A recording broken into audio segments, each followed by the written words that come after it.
Est-ce que la crise requin a pu jouer? On a vu de nombreux partisans d'une politique de réduction de la protection, on va dire, des requins, notamment dans le milieu du surf, faire campagne contre Huguette Bello. On Est-ce a vu. que, est-ce que vous admettez des erreurs dans la gestion de cette crise? Alors,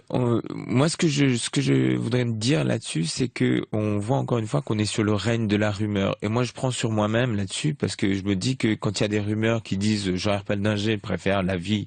d'un poisson à la vie d'un humain et qu'on voit ça que je découvre ça sur les réseaux sociaux, mais je me dis peut-être que moi, j'ai fait des trucs absolument ahurissants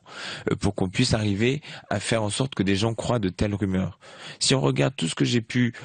publier, produire sur la crise requin, on voit bien que partout il est dit qu'effectivement que si on en venait à des prélèvements raisonnés des requins, nous n'y serions pas opposés. Mais aujourd'hui, ce qu'on voit, c'est que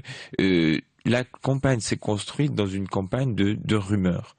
Et voilà, bon après, qu'est-ce qu'on a fait nous pour alimenter, pour faire en sorte que les gens croient en ces rumeurs? Bon ben ça c'est les questions qu'on doit se poser nous et repartir encore une fois, mais avec la force de notre raison, parce que nous n'irons pas vers la démagogie, avec la force de notre raison, expliquer pourquoi on continue, oui, à défendre la réserve marine, parce que c'est une vraie nécessité dans une période où la planète perd en biodiversité, de protéger ces espaces qui sont remarquables et qui sont vraiment utiles à la Réunion,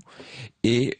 pourquoi effectivement on va continuer à défendre une gestion de de la crise requin par la raison, par la connaissance scientifique et par des mesures qui sont pleinement validées par la connaissance qu'on a du phénomène.